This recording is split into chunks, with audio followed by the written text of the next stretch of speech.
Instant. À présent, on évoque ce nouveau hashtag qui pourrait faire des remous dans le cinéma français après MeToo.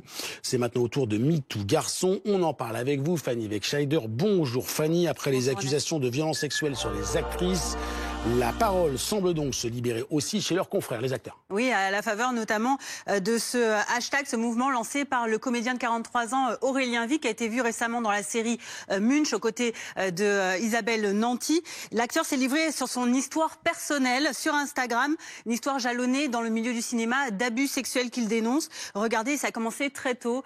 De mes 11 ans à mes 15 ans, j'ai été abusée par mon agent et d'autres gens de mon entourage. J'ai porté plainte à 16 ans. Je l'ai envoyé en prison. Des déclarations qui ont été faites donc jeudi, dans la foulée notamment des dernières déclarations de sa consoeur Judith Godrèche et d'autres actrices. Le comédien qui précise également sur ces détails, il s'appelait Maurice Ripaud, mais tout le monde le connaissait sous le nom de Christian Noël. On était plusieurs gamins au procès. Il a pris 5 ans. Preuve que c'est donc possible, c'est ce qu'il a voulu montrer dans ses publications. Aurélien Vic qui poursuit également. Le calvaire ne s'arrête pas justement à cette dénonciation et à cette condamnation. Regardez, je me pensais libéré, dit-il, puis il y a eu des réalisateurs et des producteurs.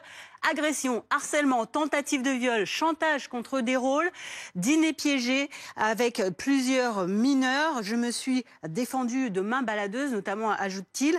J'ai dû me défendre verbalement, physiquement, ajoute-t-il encore sur d'autres stories, sur ce post Instagram. Jusqu'à mes 25 ans, on m'a proposé des rôles, de la drogue, en échange de faveurs. Une femme m'a même drogué un soir. Ma seule MST, c'est un viol, déclare-t-il. Regardez encore ces autres propos très grave qu'il dénonce. Le procès et la reconnaissance du statut de victime est importante. Ça aide à se reconstruire et c'est comme ça qu'il encourage justement aussi les autres victimes à le faire. Avoir été abusé ne fait pas de nous moins des hommes.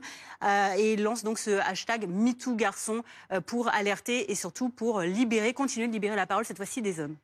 Merci beaucoup Fanny pour l'ensemble de ces précisions qui vont nous permettre d'échanger avec mes invités. Fabrice Leclerc, bonjour. Bonjour. Vous êtes journaliste cinéma chez nos confrères de Paris Match et à distance avec nous, j'accueille Arnaud Gallet. Merci de votre participation, cofondateur de Move Enfant, ancien